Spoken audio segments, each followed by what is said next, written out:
Hey, everybody. Welcome back once again to Dangerous Conversations with Dangerous Doug Gilbert and Tommy Wildfire Rich. I thought this episode might require a little bit of explanation about the way it's laid out. So I figured I'd just kind of tell you here on the front end what's going on here. So last year, actually, I had the idea of, hey, what if we did a Mother's Day special right around Mother's Day and went back and watched some of the great angles that both Doug and Tommy's mothers did on Memphis television. And we didn't get a chance to do that last year. So it came around. Here it is, Mother's Day again this year. We wanted to do it, but then it didn't look like Tommy was going to be able to join us for this episode. So another episode that we had been planning to do is I wanted to sit down with Doug and talk to him about his time in Puerto Rico. So we started recording this episode, and we got about 30 minutes into our conversation about Puerto Rico, and then Tommy was able to join us. So we thought, all right, well, Mother's Day is this weekend. Now's the time. So we paused our conversation about Puerto Rico. Tommy joined in, and we had a great show where we went back. We took a look at both the times that Tommy's mom was on the Memphis Wrestling television show and the time that Doug's mom was on Power Pro Wrestling. And so he was able to watch that. The guys were able to give a little bit of insight into how that came about and how they felt about it afterwards. And so I thought, hey, this would be a good way to go ahead and work this in on Mother's Day weekend. So for the first 30 minutes of this episode, it's me and Doug talking about his time in Puerto Rico. And then Tommy was able to join us. So we went ahead and got in the Mother's Day videos that we wanted to, got a chance to talk about that. And we will circle back and I'll finish the conversation with Doug about Puerto Rico real soon. But right now, let's get into it. Episode 68. You'll hear me and Doug talking a little bit on the front end about some of the dates coming up. And then we'll talk about Puerto Rico. And then Tommy will join us and we'll get right into the Mother's Day special. Thanks for joining us for another episode of Dangerous Conversations. Here we go. From title belts to Hall of Fame, Doug and Tommy carved the name. Fists of fury and hearts of gold.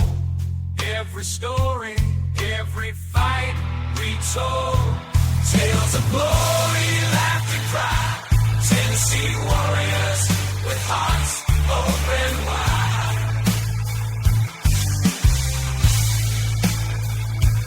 In the ring or on the air, legends living without a care. On the mic they roar, on the mat they soar. Dangerous conversations, fans wanting more. Podcast kings ruling the waves. Memphis wrestling raising the stage.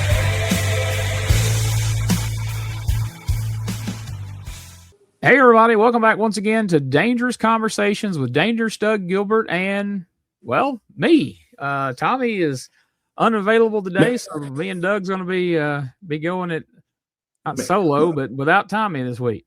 Mean Dangerous Doug and Mean Gene Jackson here, and Right. But no, man, Gene, we're happy. I mean, I am. I'm sure you are too. Me and yourself are happy. Tommy's not going to be here. We hate that, but he's got some other business he's taking care of today. But man, it's been what, Gene? 68, 69 weeks that we've done this now.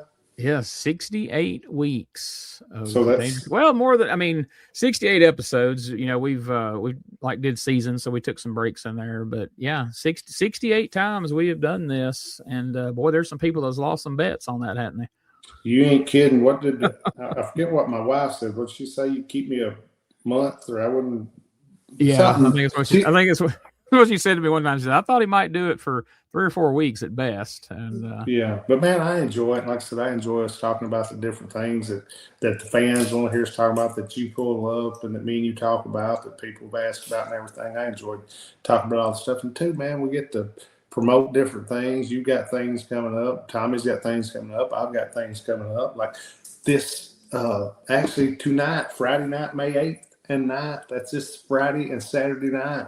SICW Fan Fest 4, Radisson Hotel, Fairview Heights, Illinois. Gene, we plugged this for a month and a half or 2 months, and it's there's going to be a ton of people there. I wish you could come, but I think you said you had other things you had to do. But man, it's going to be a great time, and basically, you might as well say St. Louis, but it's Fairview Heights, Illinois, right outside of St. Louis. So if anybody's in the area, you could already go ahead and get your tickets, or you can get them at the door. But man, it's going to be a great night. I think it said over 60 wrestling superstars will be there, Gene, and it's kind of a who's who of talent, isn't it? Man, it is. I really, really wanted to go to this one, but then I realized that we had an EPW TV taping, and I have to be around to do the commentary. But I mean, it's any and everybody you can think of is at this thing. It's one of the biggest, one of the bigger conventions in the country each year. Oh, yeah, it's really cool. And Herb Simmons and his son does a great job, Gene, with it. And I mean, they've got from A to Z. You look at some of the greatest wrestlers that they are is there. Then you look on the other side of it, and you look at some of the greatest gimmicks that guys worked as gimmick guys, and they're there too. So, I mean, it's a array of talent and everything. Like I said, it's cool. Memphis Mafia will be there, myself and Tommy. And like I said, it is this Friday and Saturday night, May 8th and 9th, the Radisson Hotel, Fairview Heights, Illinois. And Gene, that's going to be great this weekend and everything to be up there with Tommy and everything. And you jump on to June 6th. I know it's a big night for you. You've got plans in Jackson, Tennessee that night, don't you, Gene? I do. We're going to be at the Hub City Brewery for a big comedy show there. And, man, I had a great time in Jackson last year when Richard put that show on, so I'm really, really looking forward to getting back over there. I got you. That'd be cool. Yeah, I know everybody over here would like to see you and everything. You jump on to July the 18th, Ashland City, Tennessee. Myself, Jamie Dundee, and the Road Dogg will be in Ashland City on July the 18th, and that'll be a cool night, Gene. It's the shows for a great cause and everything, and I mean it's really cool that Road Dogg's coming down to do this with us and everything. And then you jump to August 7th. The Memphis Mafia will be in Ripley, Tennessee. August 8th will be in Paragould, Arkansas. So that's really cool. Then August 29th will be in Marion, Arkansas for the first annual Sid Vicious Memorial Show. And that should be really cool. And all the funds to it goes to the animal. What does it say it goes to, Gene? I think it's the Marion Animal Rescue or something. Yeah, rescue deal. But I think that's really cool and everything. But that'd be really neat. Everything we'll get. Before that show, we'll get Gunner on here to talk about it a little bit with us and everything. And you jump on from that. And I think on the 28th, myself and Tommy will probably be in Memphis doing autograph signing, Gene, but we've got to set up where that's going to be at. So I'll plug that when we get a little closer to it. And then you jump on to September. I'll be in September 30th, be in Lawrenceburg, Tennessee on the 30th. Then October 31st, which is actually in Lawrenceburg, it'll be myself and the King Jerry Lawler will be there. And that should be cool. Is do a signing at a fair and then we'll go out and take pictures with people and everything. That'd be a cool little deal there by Nashville. And then October 31st, I'll be at Kayfabe Cave doing some, like I told you, some stuff in the States that I've never done before as far as signing some stuff with the Freddy Krueger stuff and all that. And that'd be really neat. Yeah, I've got it marked on my calendar. My wife's a big Halloween fan and everything too. So we're definitely going to try to get up there for that one and document it, for the Facebook page and everything, shoot some video and hang out with everybody. Cause that's just Freddie on actual Halloween at the Kayfabe Cave. Come on now. You gotta you gotta come out for that. Everybody mark that on your calendar. You don't want to miss it because again, this is going to be a absolute first. How many firsts are left in anything these days? I was supposed to say, Gene, we say they're all done, but then we come up with people comes up with different things that we hadn't done a first on. So I guess that's always a good thing. It means you've done a lot of different things because people says there's not any first left anymore. Everything's been done. So it's kind of a cool deal and everything, but a lot of different things are coming up. Which, like I said, Tommy's got, I think, a couple more dates that he could fill in there. And when we get him back next week, we'll let him give y'all his dates that I don't have and everything, and we'll get them filled in. But anyway, we got a lot going on, Gene. You got a lot going on. Tommy does, and I do also. So that's always a good thing. Absolutely. And if you want to catch up on Tommy's dates before next week, check out our Dangerous Conversations Facebook page. There's a couple of videos on there that we shared recently where Tommy's talking about where he's going to be and what he's going to be doing when he gets there. So you can always keep up with our Facebook page, be it the podcast page or Doug and Tommy's pages that they have, and you'll be able to find dates and times and where they're going to be. So plenty of avenues to find out where you're going to be able to see the Memphis Mafia as we move through. Man, can you believe it's May of 2026? We're almost halfway through another year, man. I was fixing to say, Gene, we jump into next month. We're halfway through. It's crazy, ain't it? But I thought when you started explaining that about how to get me and Tommy, I thought you was just fixing to say, hey, his number's 404. What? And what'd you say? He started doing that one day. You said, Tommy, they can hear you. Yeah, I had to go back and edit that out because he actually said his number. And it was like I said it fast. I'm like, they can pause it. They can slow it down. There's a lot of ways. Yeah, that was funny. But, yeah, I thought Gene was fixing to say, yeah, here's Tommy's number. Y'all just call him and ask him what he's doing. He'd give y'all a heads up. And he'd probably do it for about 2 people. Then he'd say, how'd they get my number? Yeah, then I'd get an angry phone call. Did you give him my number? No, sir. Don't do that. I've had a few people ask, like, hey, I'll pass along any message you want me to pass, but no, you're not getting Doug or Tommy's number from me ever. So right. Well, that's kind of a cool deal. Works. But anyway, Gene, what else we got going on? Everything else pretty cool?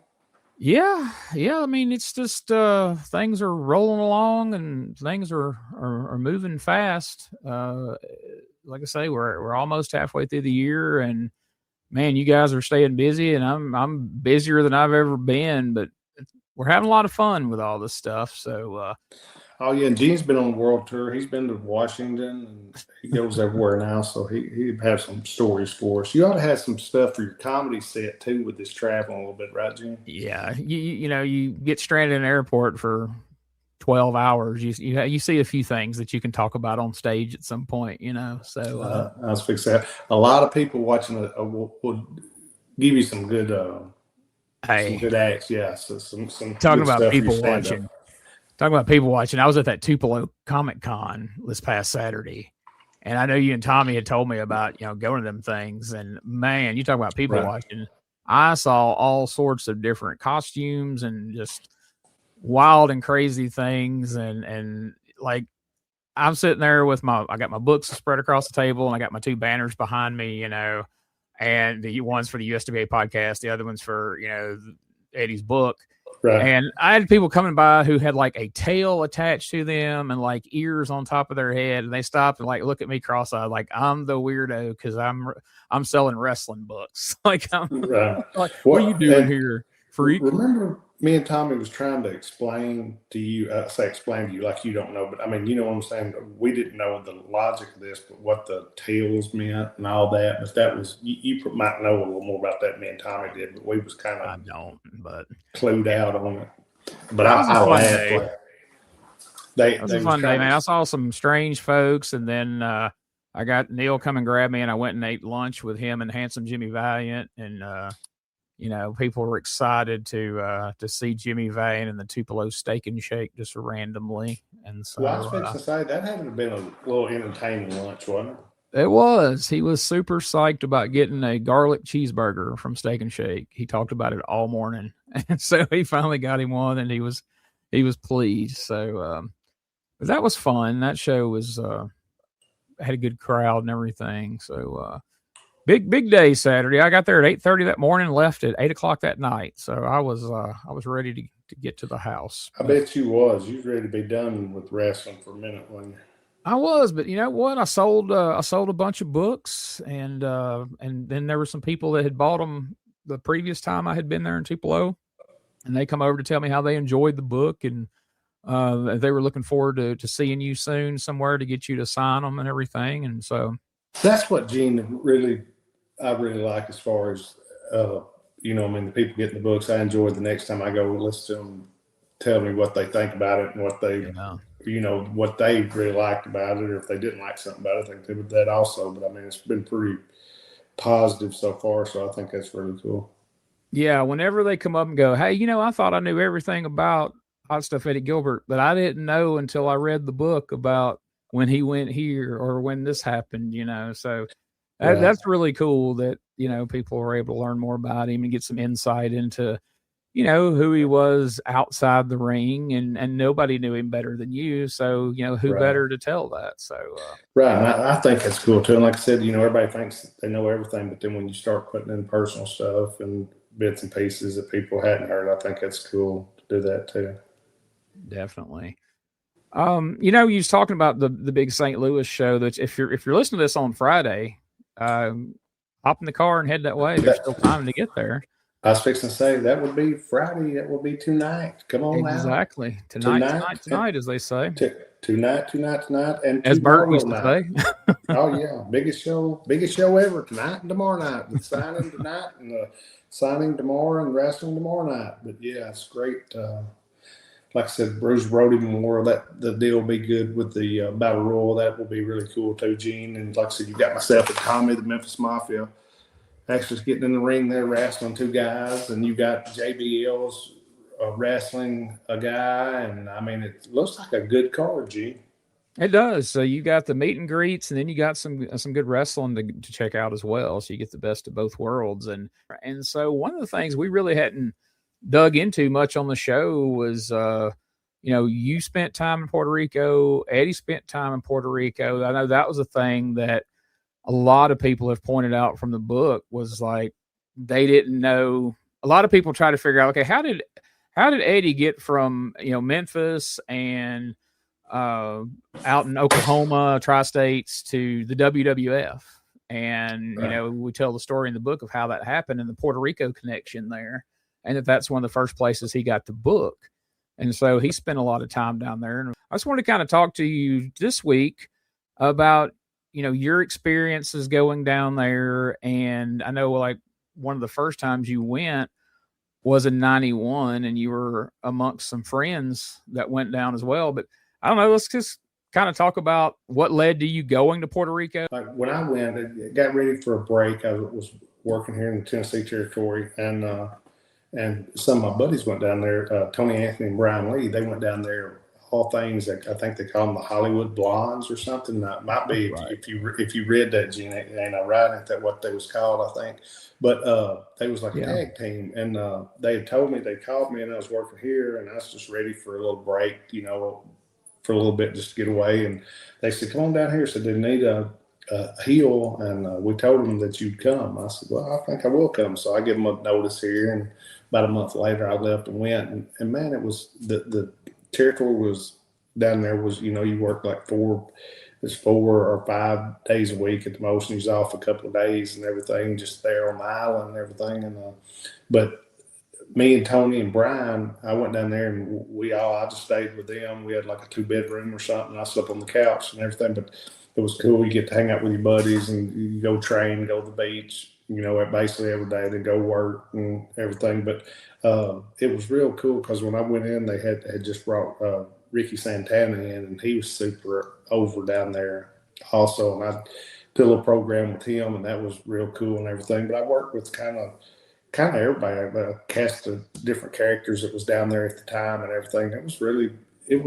I think it was good for me. It was early in my career, and it was a good learning adventure and everything. I remember like Dirty White Boy went away and his hair was the normal. He had blonde hair, but it was like yellowish, like dark blonde. Yeah. And so then all of a sudden he turns back up in Memphis and he's got this bleached blonde hair. And I used to always wonder, like, wow, that's an odd choice. I wonder how that came about. And then I learned later it was because he had been a Hollywood blonde or California Connection, whatever it was they were calling their stuff down there. It was something, the California Blondes, Hollywood Blondes, something. It was something blonde. Yeah. But anyway, Brian's hair was blonde, and they did Tony's blonde and everything. But now they put the straps on them, give them a good push and everything. But it's all of us that they brought over there, they give a good push. Because, I mean, that was, as far as about making their money, they had to build us up. So at some point, they could beat us and everything. But, I mean, it was cool, you know, as long as you got along with everybody and everything was smooth. And I mean, I got along pretty much with everybody over there that I worked with. So it was good for me. And like I said, it was an experience. And two, one of the coolest things, a lot of people wouldn't know this, which you might tell me another few names that was on some of these cards, but I went over there, the booker, guess who the booker was when I went over there? Around that time, was Dutch booking it then? Skandar Akbar. Oh, okay. Cool. And I got along with him when I started the business. When I went to work for Watts and everything, he was there, and the Crockett deal, and he was during the middle of that and everything. So I worked for him some. And during this time when I was down there, I think it was when Eddie made a shot or two in down there. Like he would come for a big show here or there. He didn't stay the whole week or nothing. He'd just come in for one show, like on a Saturday night and everything. And that was really cool. I had a good time with that. We'd go out and eat and have a couple drinks or something and just shoot the breeze and everything. But I always thought that was really cool and everything. So, like, I've got a card pulled up here, and this is March 23rd of 91. I can't begin to pronounce this name. Caguas, Puerto Rico. Caguas? Yeah. Caguas. That seems reasonable.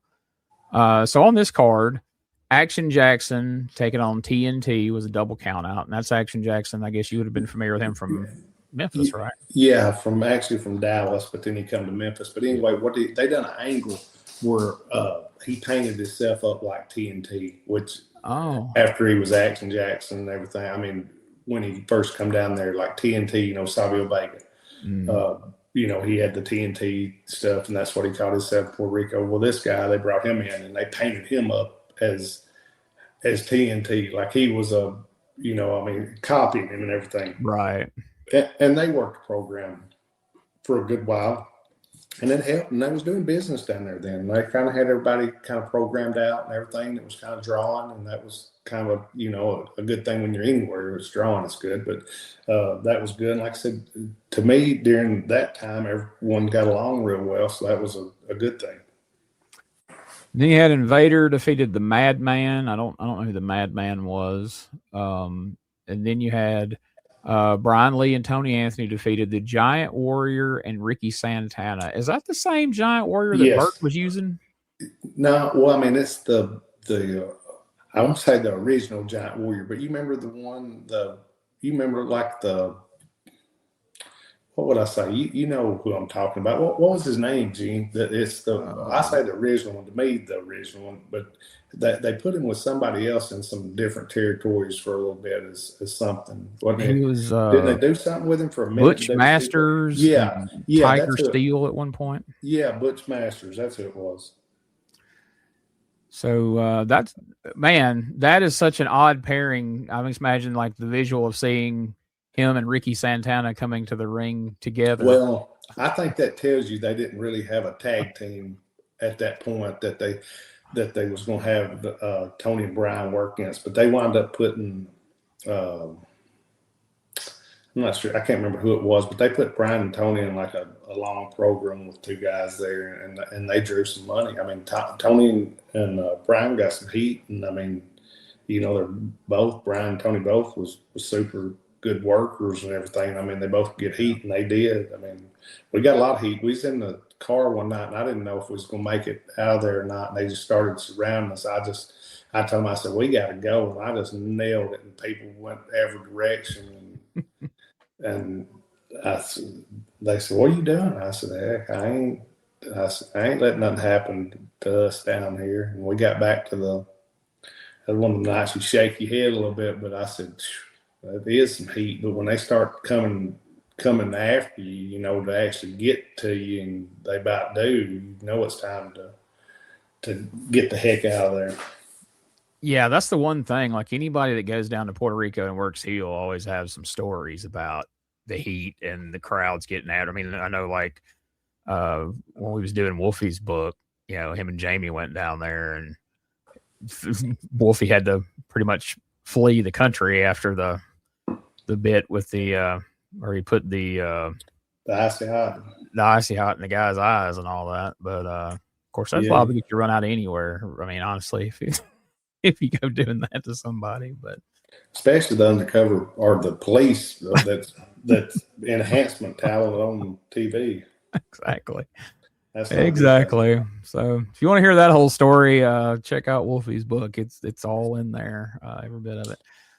So the next match on the card, the Caribbean heavyweight title, Scott Hall defeated Kim Duck by disqualification. Now, If you're wondering who Kim Duck is, some people, that's Tiger Chung Lee from the WWF. Yeah, and Kim Duck was super over in Japan and everything, and I worked in Japan with him, and I worked in Puerto Rico with him, and he was funny, and him and Scott Hall had some good matches. With Scott was, everybody's got their Scott Hall stories. Scott was always super nice to me. I mean, he really was. And down there in Puerto Rico, what was cool was he had an apartment down there most of the time, but he wasn't ever there but about a day or two. And like I said, me and Tony and Brian stayed together, so he'd give me the key after a couple of weeks. We'd been down there together. He'd give me the key to that apartment, tell me, just surely you want a break from them. Him and Brian get on each other's nerves. He said, surely you want a break from him, don't you? So he told me he'd give me a key to his apartment. He had a little, I mean, it was a nice little apartment right across from where we stayed at, but he paid for it the whole time, and he didn't come by 2 days a month. And I started staying in it some, and it was really cool, just, break the night and get away from, from the guys for a little bit. But Scott was always super nice to me with some of the funny stories and stuff, like him working with Kim Duck was, Kim Duck would say, Scott wore a cowboy hat during those days, and Kim Duck would cut a promo and say, Scott Hall, you Brian Outraw, which Scott had his hair bleached blonde, but he couldn't say blonde, he'd say Brian, you Brian Outraw, and he couldn't say outlaw, he'd say outraw. And some of the funniest things, after he get done doing his promo, Scott would get up there and Scott would say, Scott Hall, you Brian Outraw, and Scott would kind of mock him and stuff. And you talking about some funny stuff. California Stars, y nada menos que el general de Devastación Incorporada, General Skander Akbar. Let's talk about what's going to happen tomorrow in Agua Día in a non-title match. Your man take on the Caribbean Express, Miguelito Perez and Hurricane Castillo. Now understand this. I know that Perez and Castillo are great athletes. They're great champions, Caribbean champions. But understand this one more time. You are merely stepping stones. I want you to translate very carefully, Hugo. You are just stepping stones to all the gold and all this area, because the California Studs have arrived, and have they ever arrived, nobody can stop the California Studs. Miguelito and Hurricane, you get ready at Agua Día. Nos dice el general que le da mérito a Miguelito Pérez y Huracán Castillo, que son grandes campeones del Caribe en pareja, pero que traduzca yo bien esto, que son solamente como un escalón en esta escalera de subir a la fama, de tener todo el oro que hay en el Consejo Mundial de Lucha, especialmente esos títulos y otros títulos más importantes, y ustedes van a sentir esa presión mañana en Aguadilla cuando caerán vencidos. Tomorrow, two top Puerto Rican wrestlers in action. Castillo and Perez, you might have faced some tough opponents, baby, but when the California Studs come head on, you're going to have a lot of trouble. And with the man leading us, the brain power, the money, this rock, they ain't got any athletes to compete with us. Nos dice que serán buenos luchadores, serán campeones, pero con estos dos California Studs, con el líder, el general Skander Akbar, esta roca, como llama el líder de Puerto Rico, tendrá que enfrentar una sola cosa. Ellos son la mejor pareja. Gentlemen, what it is here, what it's all boiled down to, is it seems to me that you boys are just a little bit gutless because you won't put your titles on the line. Well, that's fine and dandy. You hang on to your titles, because just as the general said, we're using you two punks as stepping stones to go to bigger and better things in the world. So what you gonna do when the California Studs run wild all over you, baby? And be ready for us and beat us if you can. Nos dice que cree que Miguelito y Castillo no son tan hombres, que son cobardes porque no exponen los campeonatos del Caribe mañana, que es imposible vencerlos, porque ustedes ya han visto lo que ellos pueden hacer. Y mañana en Aguadilla, delante de todos ustedes, va a quedar comprobado la calidad, la categoría de los California Studs, la pareja que va a hacer grandes cosas en este mundo. Y Miguelito y Castillo son solamente un escalón, y eso quedará comprobado mañana en Aguadilla. ¿Qué dicen al respecto Miguelito y Castillo? Vamos a ver esta entrevista. Llegado a Puerto Rico, Randy Gilbert, famoso, la dinastía de los Gilbert. Vamos a hablar con él de lo que va a pasar, nada menos que mañana en Aguadilla. Will the fans know about the Gilberts in professional wrestling? What's going to happen tomorrow in Aguadilla when you take on the Super Medic #1? Super Medic, you must not know what they They call me it's Dirty Doug Gilbert. What I can do, I can bring anything to the ring. I will rap it, I'll bring it, I'll choke you. What I'm from is a legendary wrestling family. Boy, do you see that? When I pick you up, I give you the slingshot, I suplex you, I put this big fist right in your face. That's all it's going to be, Pop. 1, 2, 3. Bueno, amigo, nos dice Dirty Doug Gilbert que Superman de Cuno parece que no sabe que se enfrenta. All right, we're back here on the show, and Tommy has been able to join us. Tommy, how you doing, man? Surprise, surprise, surprise. I'm here, y'all. I told you, Gene, he'd about make it in. Yeah, just as usual, running late, man. Now, hey, it's great to be here again, man, and we'll say hey to all the wrestling fans, and just always remember, if it wasn't for y'all, would none of us be here. So thanks for tuning in and remembering some older, younger fellas. But anyway, yeah, appreciate being here. Appreciate y'all, man. And a big shout out to our military and their families. Thank goodness, because they give us the privilege to do what we get to do. So thank y'all so much. Absolutely, absolutely. So, Mother's Day is this weekend. And I thought, wow, what a perfect time. We've kind of kicked this around in the past about, hey, we need to talk about this sometime and take a look at some video. And I thought, man, this is a perfect time with Mother's Day being this weekend. You guys are kind of unique in that both of you, your mothers have been on wrestling shows on Memphis there. And that's, not everybody can say that. So I thought, hey, let's take a look I've got 3 different videos here. And we'll do them in chronological order. So, Tommy, let's take a look at this video of when your mom came out on TV in 1980. And on the back side of it, you can kind of tell us a little bit about what led to it and kind of the reaction to it and that sort of thing. But right now, let's take a look at this video for those who may have not seen it. You can't see it here, but you can hear it. But if you want to see it, it will be on the Facebook page by the weekend. So here we go. Okay. Well, we got most of it cleaned up, not all of it.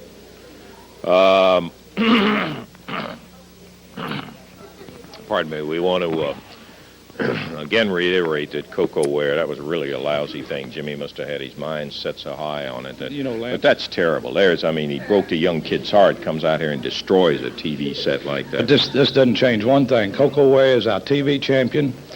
Championship Wrestling is going to find Handsome Jimmy, has found him.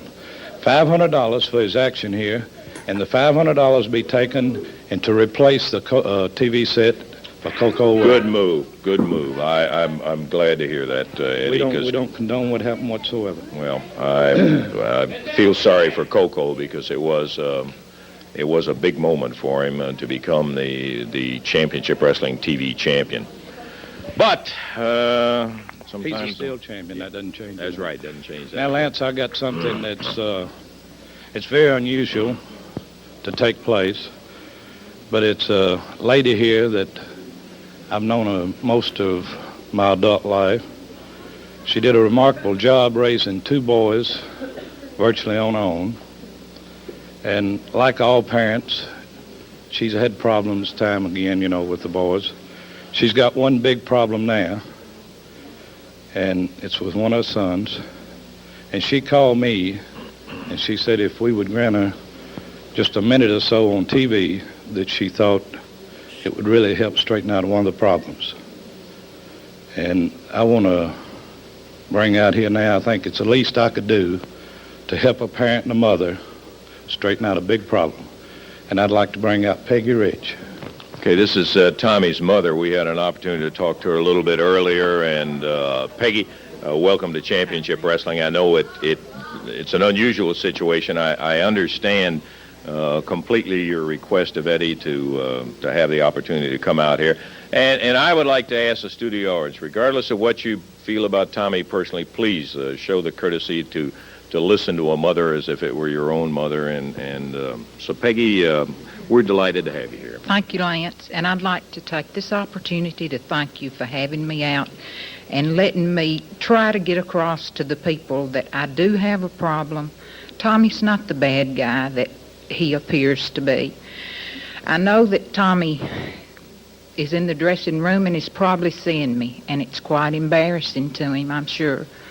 But you listen hard, Tommy. It's been rough for me. I was proud of you. I'm still proud of you, and these people are too. I'd like to just give you a little rundown on Tommy's career. He started out in Jerry Jarrett's basement, and it was a hard road for Tommy, and he wanted to be accepted. He wanted to be a star, and I thought he was. Well, one day he came in and he said, "Mama, the time has come that I think I've got to leave." He said, I need to go other territories and make a name for myself. And then when I come back home, the people here will realize I'm a star. So he left. He went to Atlanta, and it was one of the saddest days of my life. I went to Atlanta many times and saw him, and he wrestled in Atlanta. He wrestled in Madison Square Garden. He went to Hawaii. He's been everywhere. Then one day he called me and he said, "Mama, I'm ready to come home." And I was, needless to say, I was proud. I know you were. It was really a boost to me. He came back, and the first week he was back, he came to Memphis and wrestled. I didn't come. But he came home and he wasn't the same Tommy. He sat around, he moped, he was despondent. This went on for 2 or 3 days. And finally one night I sat down and I said, "Tommy, what's wrong?" I said, "There's something wrong, and I think we need to talk about this." And he said, "Mama, I'm not accepted." He said, I went away. I thought I made a name for myself. He said, I came back home, and he said, the people didn't like me. He said, I wasn't what they wanted. And I tried to talk to him, and it didn't seem to do any good at all. And he said, one way or the other, Mama, they're going to accept me. They're going to know that Tommy Rich is back. And I want all the people to know when he comes out here and he brags about being the tough guy, and he's not that. That's not Tommy, not at all. And I feel like the only way that Tommy can ever know that he is accepted is by the fans wanting, cheering him and letting him know they're behind him. That's the only way I know that Tommy will ever be what Tommy used to be. And I think the fans know that we want Tommy back like he was. Okay, Jim. Russell! Hey, come on, I'm Jimmy. sick and tired of listening to this big fat slob! Hey, come on, Jimmy. Now, there's no excuse in that. Lady! You made a fool of yourself. Listen at me, Grandma! I can't help how your son turned out! I can't help it, baby! He probably turned out just like you! Hey, if you can't control your boy, all my people in the South, they love Handsome Jimmy, and they don't love Tommy Rich, and they don't love you. You have no business being here. Save it for later, Jim. What do you mean, save it for later, brother? She has no business being here. Tommy Rich has no business being here. Ask her nothing, lads. You shut up, Daddy, and you shut up, too, baby. Come on, Tommy. Come on, you guys. Break it up, man. Get it separated, Kojo.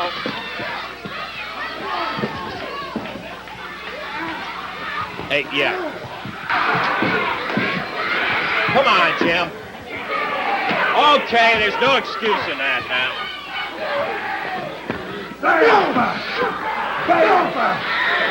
Come on, Peggy, you better get back here, huh?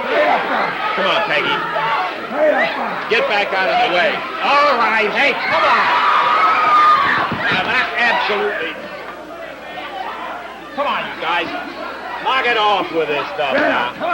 Hey, come on, Andy, get somebody out of here.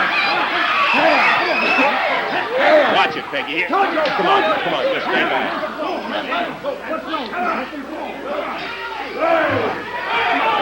Come on, Kojo, come on, now, just get on out of here.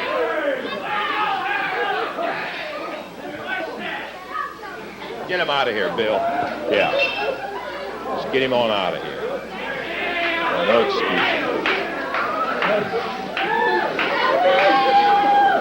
Okay.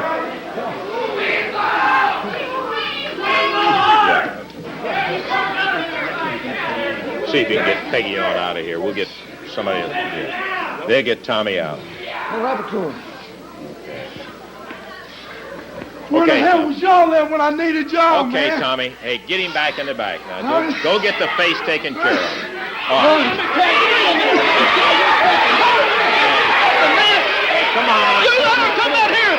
I've worked my brains out for you, man. I've worked myself to death for you. You're the son of the heavyweight champion because of me. Man. You made a fool out of yourself because you let your own fat mother do it, man. No, let me tell you something, man. Come on. Don't you ever, and I mean don't you ever, Hart, say nothing about my mama again, brother. And as far as I'm concerned, Daddy, we're through, Jack. Let's go. Hey. Don't you dare do it, man. You made your choice. You want to be with scum like that, Jack? Well, you be with scum. Tommy, go get it cleaned up. Man. We're through. Okay, I'll tell you what. Let's just take a break here, and we'll be back in just a few minutes. Yeah, just never mind. Just.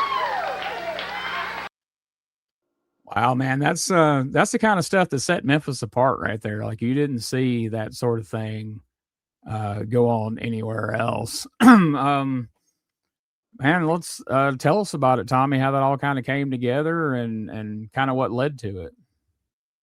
Well, first off, I want to correct Eddie Martin. She had one bad son, not two bad sons. My brother Steve was awful. As far as me, I just made a judgment call. Jimmy Hart done made me mad that day anyway, so I was already mad. Oh, yeah? And just, you know, I mean, but what a promo she cut. Yes. I was getting goosebumps, you know, right now I got goosebumps, you know. But it was, you know, I mean, like just our moms. And, you know, somebody asked me one time, did y'all tell her what to say? And it was from the heart what she said. I mean, they might have told her, give her an idea what to say, but she ad-libbed it. That's incredible, man. Like you would have thought that she had some kind of background like public speaking or, you know, acting or something like that. Like you would never believe that's the first time that, you know, she had been on camera like that. Did she enjoy it? Is it something she wanted to do more of, or was it just like, all right, y'all asked me to do it, we did it. That's enough of that for a while. Well, to be honest with you, she just did it because I asked her to do it. It wasn't whether she liked it or didn't like it. Yeah. You know, I mean, because she just did it for me. You know, I mean, as far as being in front of TV, she wasn't looking for none of that. But she knew it would help, and she got into it and did a heck of a job, man. Absolutely. And man, that, like I say though, that's what made a difference in Memphis, because, you know, some things that go on in wrestling, people can't really relate to because it's so far out there and everything. But like, you know, everybody, you know, they've got a mom, and to see her out there taking up for you, you know, when the stuff that you had done recently there with Jimmy Hart and all that. And, it's just, it makes it real personal for people. It makes it real relatable. And she thought it was my fault. It was that Jimmy Hart's fault for leading me astray. Exactly.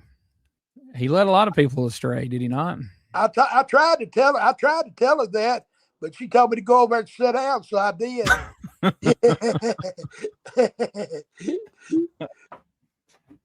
Oh man, that's good stuff. Like, what do you remember seeing that back in the day, Doug? What do you remember thinking about that? Like, well, it's Tommy's mom's on TV. Oh, wait a minute, your mic's paused for some. I mean, your mic's muted for some reason. There you go. Now we can hear you. Oh, did you cut me off, Gene? I don't know how you ended up muted, but somehow you were muted. You muted me a minute ago because it come up on my screen and said, Gene. Oh, it does that when you play the video. It automatically it's supposed to unmute you when the video goes off, but I got you. Good deal. No, I thought she cut a heck of a promo. I mean, that was great stuff, and that's always, I mean, that stuff that people talks about real, and everybody believing the stuff like that. You got to believe, Gene. You can't help but believe stuff like that. And that's where y'all say about Memphis wrestling, as far as whether it be Memphis wrestling or wherever it was, that's just believable. I mean, that's down to earth type stuff. What your mom would say, that if she thought you was being doing something that you shouldn't or whatever, but that's great TV.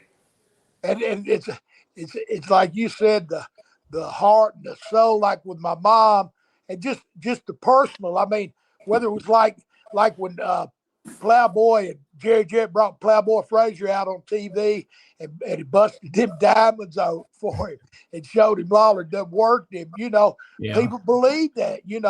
I mean, big Plowboy just a happy-go-lucky fella, just go anywhere you want him to anyway. So, I mean, it's just the personable stuff like that I think has a lot to do with it. I don't think, well, of course, they wouldn't believe it today because, you see, once something happens on Facebook, you see it, so as far as personable, I don't know. But back then, I mean, it was believable. Definitely. Did she get a lot of feedback on that? Like, did people call her, like people who knew her, and like, or was she at the grocery store and was like, "Hey, I saw you on the wrestling the other day"? Was there? Oh yeah. And she worked at I think she was working at Genesco at that time, and she was like a star at work. That's awesome. That is awesome. So, go ahead. And I mean, that really, that was probably the biggest thing that day on TV. So, I mean, that tells you how strong that was. Yeah, and I imagine you probably saw a little boost in the house that week, because people are like, "Oh, Tommy's going to be coming to kill them guys. We got to go see what happens." Or I don't know. I guess the crowds are pretty steady in that time, right? Yeah, but you'd always, if it's something like that, you'd always get a boost. I mean, it always helped. I mean, of course, like you said, it was always pretty full, because if you said it get a quarter, 3/4 full, then you worried about what we're going to do next to fill it up. Right. So that wouldn't be the last time your mom was on TV, but the next appearance was quite a bit different. In 1995, your mom shows up again. This time you're feuding with PG-13, and well, let's let everybody listen to this again. These videos will be up on Facebook. You need to check this out. A lot different lady than what we heard in 1980. Check this out, folks. This is fun. Big Business just got clobbered. Down he went, and Wolfie D got hit from behind by Tommy Rich. What is this?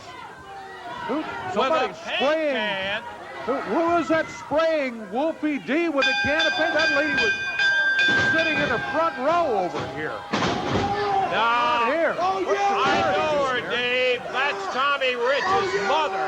That's who that is. As Tommy spraying the yellow. All right, Tommy. I don't know what in the world your mother was doing out here with that spray. No. Come on, Tommy. Come on, Tommy, now. I'll tell you what. You won't be doing anything out there. Now, you better get her out. I don't know what she's so mad about. She's the one that... No, you had her out here, and she jumps up and sprays him down there. Yeah, great. No, you were disqualified. I guess. I didn't even see the... I don't know what happened either. What is the insanity of this? Rich's mother was out here in the audience, which is not unusual, but she jumps up, Tommy Glom and Wolfie D. She's got a can of yellow paint and has just sprayed all over Wolfie's back. Painted the yellow streak down there, and that's the furthest thing from the truth. Tell you what we're going to do. Take a break and be back.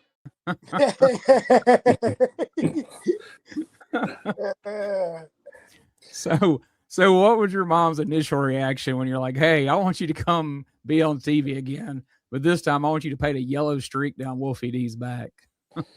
She said, "I need a raise." She didn't like Jamie or Wolfie, either one. So she enjoyed it. But honestly, what that deal, what it really was, is Mom had been on my tail about learning how to spray paint cars. And I guess she brought that can of paint. When it fell out, I was showing her I could spray paint. No, she was down for it just like she was the other one. That's like I said, she didn't, they didn't do it because they wanted to. They did it for us. Yeah, right. It was. We kind of mama's boys, I would say, but our moms would do anything for us. But like I said, it wasn't about being on. You asked was about being on TV, Gene. It really wasn't, and everything. But it was cool. I like the stuff that they done and everything. Like I said, Tommy done got Peg switch heel there. But you talk about Peggy. Peggy Gilbert. Both moms named Peggy too. What about that? Yeah, but you talk about Peggy. She probably had more wrestling than she cared to ever even think about. Yeah. From Tommy to Eddie and Doug. She did it for him or Eddie, whichever one it might be. They did it for us. I was going to say, I think my mom did it this time for me and Tommy. It was that I wasn't even there. Can't even remember when. I remember asking my mom to do it, but I think I was gone somewhere. But the deal was about. I laughed because I was thinking about when I was listening to Peg's promo about it being so good. I was thinking about why Tommy said she done it. I know they said on TV they was going to arrest me, didn't they, Gene, if I come? Yeah. So you had showed up the week before and unleashed a fireball backstage. And so Randy Hales had said you were not going to be allowed back. And now all of a sudden the following week, your mom shows up with this big box. And obviously everybody's assuming Dangerous Doug is in the box. And we've got this video too. If y'all want, let's check a little bit of this out. And I remember watching this that morning, and I, like everyone else, was like, well, yeah, Doug's in the box. He's going to pop out of here in a minute. Well, we weren't all right about that. Check this out. Peggy, how are you? I know normally I'm really glad to see you, but I got to tell you, I'm real concerned about this box you brought here. I want to make sure you understand that Randy and Power Pro have put a restraining order. They have obtained a restraining order against Doug. Doug can't show up. I'm real concerned because I think I know what's probably in that box right there, and I don't want to see any of the Gilbert family get in any trouble, including Doug. I just brought you a little gift, Dave. Dave, as you know, my family, Tommy, Eddie, and Doug, have been part of the wrestling business for years. Absolutely. And I've always stayed at home. I've never interfered whatsoever. 4 years ago, our world fell apart. Absolutely. And I've become a little more aggressive. And this thing with Doug for the last 2 weeks has really bothered me. I think he should have the opportunity to come back and work for Power Pro, because my family has shed blood, sweat, and tears for Memphis, Tennessee over the years. Well, and you won't get any argument from me out of that. That's exactly true. But I know Doug's had plenty of work all over the world, as a matter of fact. That's very true, Dave. But you have to think of me as a mother. Doug is all the son that I have left. And I'd much rather he be here than flying all over the world to where I have to worry about him all the time. And I think he should be given the opportunity to come back. Well, I find it real hard to argue with anything that Peggy has said here. Randy Hales is here, and Randy, maybe you can explain a little bit better than I can the situation here. You know, I'm almost at a loss for words. You know, Peggy, I've known you for many years, and, you know, I would expect with my mother, and I know with you, I mean, you're going to be loyal to your kids, and I respect that, but, you know, I just don't agree with it. Randy, I've known you since you were 10 years old. You've been just like a part of my family. And back years ago when Tommy just started, you sold pictures for him. You were one of the first Gilbert fan club presidents. We go back so many years, and Doug has been so loyal to you, just like Eddie was and just like Tommy was. I don't understand why you won't let him work for you. Well, I mean, I know that, and your husband and Eddie Marlin was my first favorite wrestlers, and I realize that. But I can't. I'm a wrestling fan always, but I got to think about my business. And Doug, is hot-headed, Peggy, and I just feel he's a time bomb ready to happen. And it's a real serious situation. And with this box here, I think everybody in here knows who's in this box. I mean, I think everybody knows that. And Peggy, there's a restraining order against Doug Gilbert here today. And when he comes out of this box, will be arrested. I mean, and you being involved in this situation, I mean, you could get in trouble. You're going to have me arrested, too. I didn't say that I was going to have you arrested. Hey, come on now. None of your business. Hold on. None of your business. Hold on. Get the camera right here. You know what? Number one, I am sick of all the drama going around here. You crying about your son and you holding her son back. Hey, let me tell you something. This ain't no memorial going on here. This is big-time wrestling. And if your boy's got any guts, which I know he does, let him come on in here. And if you the promoter that you say you are, let Doug Gilbert come on in here and get the whooping of his life. Here, when he comes out of the box, he's going to be arrested. And let me tell you something, don't you dare do anything to Peggy out here. This is disrespectful. I'm not going to have that. Hey, hold on. The only lady that I respect is my mama. Number one, you ain't my mama. Number two, you ain't my father. And if you look at me crazy, I might just slap you just like I slapped your father. Oh, look at that! Tommy Rich! Hey, that's not Doug, but that's Tommy. That is Tommy Rich. Rich is in the box, and he takes care of Coca and Smooth. Tommy Rich in the box, not Doug Gilbert. Say something about Wildfire's back in the house.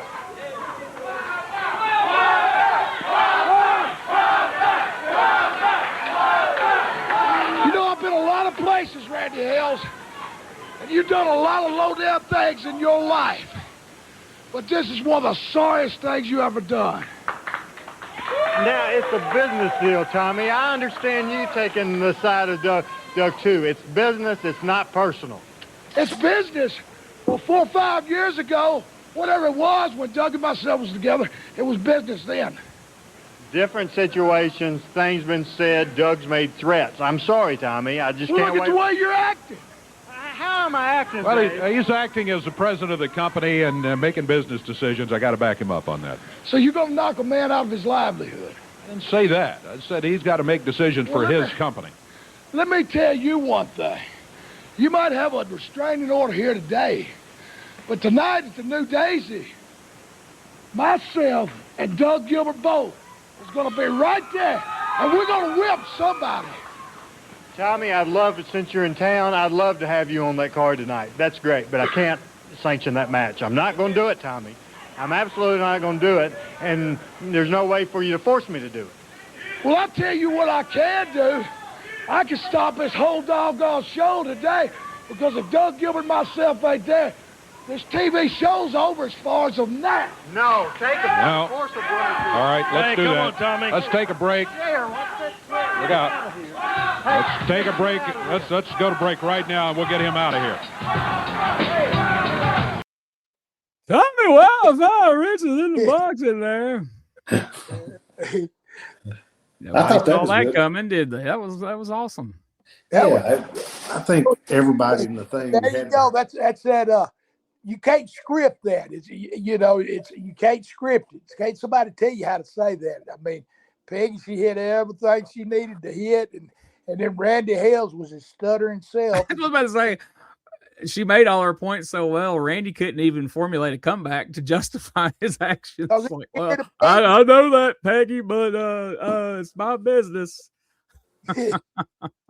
It's kind of hard when you don't have a comeback, though, when there's nothing for you to say, even if you're saying it perfect, when you kind of don't have a comeback for anything. Yeah. And everything. But I thought that, like I said, I thought that was good. Just like I thought Tommy's moms was good, and I think everything got across, and I think people knows. And I remember him asking me about my mom to do it, and I was trying to figure out something to get Tommy on the show, to be on that show that night. And I said, well, I can't be there.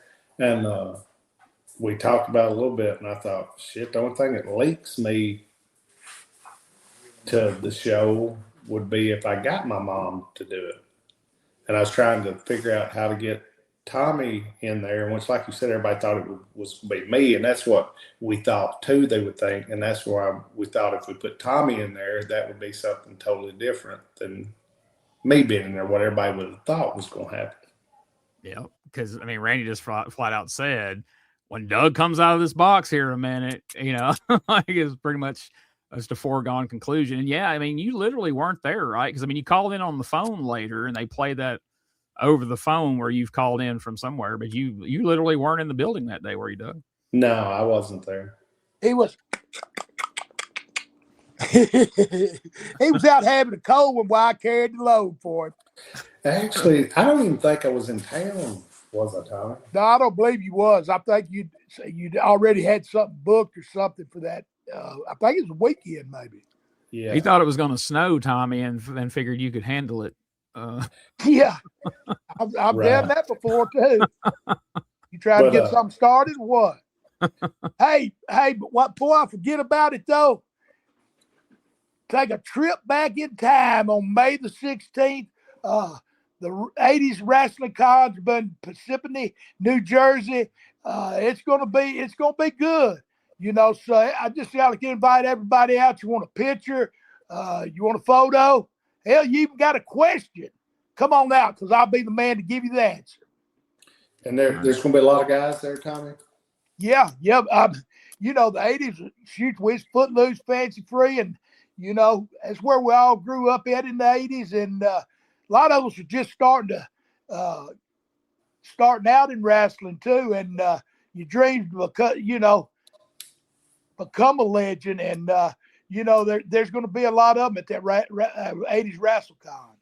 And man, Gene, tonight, Friday night and Saturday night, May 8th and 9th, tonight, Friday night, get on out to Fairview Heights, Illinois, and see me and Tommy. We'll be signing this afternoon, on Friday afternoon, Fairview Heights. And then Saturday night, tomorrow night, big night, the Bruce Brody Memorial Show, and me and Tommy, the Memphis Mafia, will be lacing boots up, and we'll be signing also Saturday. Then Saturday night we'll be wrestling, but we'll also be signing tonight, Friday afternoon. Me and Tommy will start about 3, and I think we'll sign from about 3 to 5 or something like that, right, Tommy? I think so. Yeah, I think so. Hey, and before I get out of y'all's space, I'd like to wish my brother, a show after, but Steve's birthday's May the 7th. Want to wish him a happy birthday, and him and his family the best.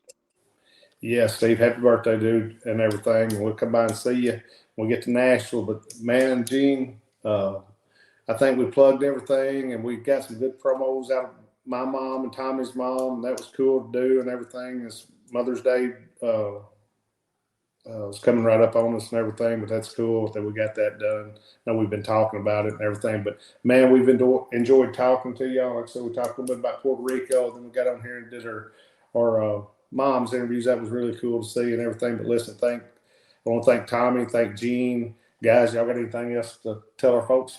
Hey, thank both of y'all too for having me.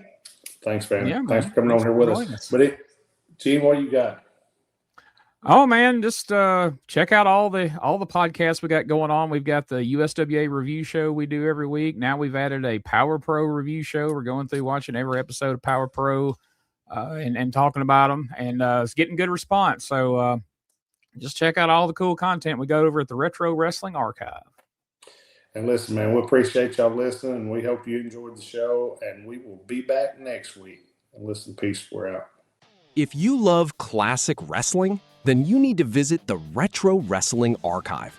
This is where pro wrestling's past comes alive. We're talking dangerous conversations with dangerous Doug Gilbert and Tommy Wildfire Rich. No filters, no holding back. Beyond Wrestling with Rob Helt, where the stories go deeper than the ring. YouTube Retro Wrestling Roulette, where you never know what forgotten gem is coming up next. Retro Wrestling with Gene Jackson, featuring interviews, deep dives, and stories you won't hear anywhere else. And Inside EPW, taking you behind the curtain of EPW Wrestling, one of the top independent wrestling promotions going today. Plus, the backbone of it all, the Retro Wrestling Review podcasts. Continental, USWA, Power Pro Wrestling, and even the CWA series exclusively on Patreon, all broken down week by week, match by match, exactly as it happened. And speaking of Patreon, you're missing out if you're not joining us there. Head over to patreon.com/Retro Wrestling Archive, where you'll get all of our shows, days and sometimes up to a week early before they release everywhere else. Plus, exclusive content like Retro Wrestling Recall, Ride-Along Ringside Watch-Alongs, and Is It Really That Bad? There's even a tier that gives you access to our private Google Drive packed with rare wrestling footage you won't find on YouTube. Bottom line, if it happened in wrestling, we're preserving it. Find everything, all the shows, all the links at retrowrestlingarchive.club. Retro Wrestling Archive, preserving wrestling history. Bell rings. Crowd roar. 2 chairs. 1 war. Pull up a seat, turn that dial. Old scars, same smile. Doug leans in, says you remember that fire. From Memphis nights to barbed wire. Name drop legends, stories get rough. When wildfire laps, you know it's about to get tough. From studio lights with Lance and Dave to the Mid-South Coliseum like a tidal wave. Dangerous conversations, turn it up, let it hit. Doug Gilbert in the hot seat. Wildfire, Tommy Rich. From Memphis to Japan, every tale, every stitch. Dangerous conversations, you don't change this. Eddie in the car, booking towns on the map. Calling shots, writing fate in a napkin scrap. On that heat, fans losing their minds. Blood on the mat, they drew that line. Talking promos, payoffs, planes. How the business broke hearts and blessed their name. From those wild brawls to Tokyo lights, they still swing hard in these late night dangerous conversations, turn it up, let it hit. Doug Gilbert in the hot seat. Wildfire, Tommy Rich. From Memphis to Japan, every scar, every stitch. Dangerous conversations, you don't change this. War stories, road stories, same 2 voices, different glory. Pull that curtain, let it fall. If you think you've heard it all, you ain't heard it all. Dangerous conversations, turn it up, let it hit. Doug Gilbert in the hot seat. Tommy Rich. From Memphis to Japan, every truth, every myth. Dangerous conversations, you don't change this. Bell rings, fade to black. Same 2 legends talking back.